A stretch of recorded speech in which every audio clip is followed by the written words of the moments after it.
बूढ़ा चोर और बाबा के उपदेश का परिणाम। नमस्कार दर्शकों, स्वागत है आपका हमारे YouTube चैनल आध्यात्मिक ज्ञान में। किसी नगर में एक बूढ़ा चोर रहता था। 16 वर्षीय उसका एक लड़का भी था। चोर जब ज्यादा बूढ़ा हो गया तो अपने बेटे को चोरी की विद्या सिखाने लगा। कुछ ही दिनों में वह लड़का चोरी विद्या में प्रवीण हो गया। दोनों बाप बेटा आराम से जीवन व्यतीत करने लगे। एक दिन चोर ने अपने बेटे से कहा, देखो बेटा, साधु संतों की बात कभी नहीं सुननी चाहिए। अगर कहीं कोई महात्मा उपदेश देता हो तो अपने कानों में उंगली डालकर वहां से भाग जाना, समझे? हाँ बापू, समझ गया। एक दिन लड़के ने सोचा, क्यों ना आज राजा के घर पर ही हाथ साफ कर दूं। ऐसा सोचकर उधर ही चल पड़ा।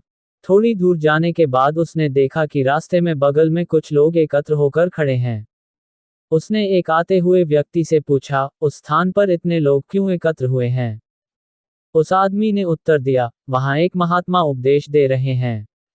ये सुनकर उसका माथा ठनका। इसका उपदेश नहीं सुनूंगा, ऐसा सोचकर अपने कानों में उंगली डालकर वह वहां से भाग निकला। जैसे ही वह भीड़ के निकट पहुंचा, एक पत्थर से ठोकर लगी और वह गिर गया। उस समय महात्मा जी कह रहे थे, कभी झूठ नहीं बोलना चाहिए। जिसका नमक खाएं उसका कभी बुरा नहीं सोचना चाहिए। ऐसा करने वाले को भगवान सदा। आइए जानते हैं रामायण की रचना कैसे हुई। मानिषाद प्रतिष्ठा त्वमग्म शाश्वती समाह यत क्रौंच मिथुनादिकम वधे काम मोहितम। आदिकवि वाल्मीकि के मुख से अनायास निकला हुआ ये पहला श्लोक से उन्हें रामायण महाकाव्य लिखने की प्रेरणा मिली। एक दिन दोपहर के समय महर्षि वाल्मीकि तमसा नदी के किनारे प्रकृति की सुंदरता का आनंद ले रहे थे। बसंत उतर रहा था। पेड़ों की छाया सुखद लगने लगी थी। वन पर्वत सब हरे भरे थे। तमसा मंद गति से बह रही थी। नदी का जल निर्मल था। उसमें तैरती हुई मछलियां चमक रही थीं और नदी ताल भी साफ दिखाई दे रहा था। हरे भरे वन में भांति भांति के पक्षी कलरव कर रहे थे।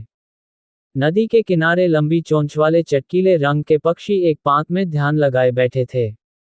उनमें से कभी कोई तेजी से उड़ता और तीर की तरह पानी में चोंच डुबोकर कुछ पकड़कर ले जाता।